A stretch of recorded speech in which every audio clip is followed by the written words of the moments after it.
বর্তমানে সারা দেশে চলছে ভুট্টার মৌসুম।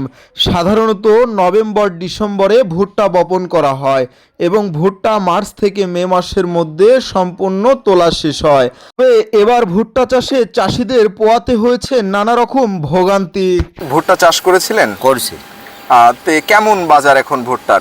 বাজার কাঁচা বাজার 800 850 সর্বোচ্চ। তে এই দাম মূল্য নিয়ে কি কৃষক সন্তুষ্ট? না, কখনো না। এবার সার তো পাইনি আমরা। সার পাননি? লাইন ধরে সার লওয়া লাগিয়েছে, তাহলে কি সন্তুষ্ট কি করে হয়? সার আমরা যা লাইনে পাই না, লাইন ধরে সার দিয়ে কখনো আবাদ করা সম্ভব না। আমার প্রয়োজন মতো আমি সার 10 বস্তা সারের দরকার, আমি যে কোনো যানবাহন দিয়ে যাব, আমি সার কিনবো, সার নিয়ে এসে জমিতে আমার প্রয়োজন মতো আমি দেবো। কিন্তু আমরা লাগিয়েছে 10 বস্তা, আমি পাচ্ছি 3 বস্তা, আমি সুষ্ঠু মতো আবাদ করতে পারছি না। তাই আমরা আশা করি যে আগামীতে যদি সার সুষ্ঠু মতো পাওয়া যায়, তেল সুষ্ঠু মতো পাওয়া যায়, কৃষকের সুবিধা আমরা চাই।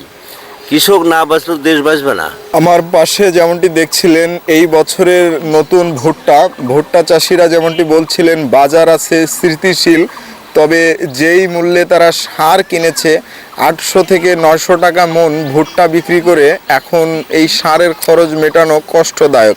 আর সার নিতে কৃষকের দিতে হয় দীর্ঘ লাইন, কৃষকের পড়তে হয় ভোগান্তিতে। 800 থেকে 850 টাকা মন ভুট্টা বিক্রি করে তারা যে লাভ আদৌ করতে পারবে এই নিয়ে সহিংসতা থেকেই যায়। ভালো থাকবেন, সুস্থ থাকবেন, দেখতে থাকবেন উত্তর গণজীবন।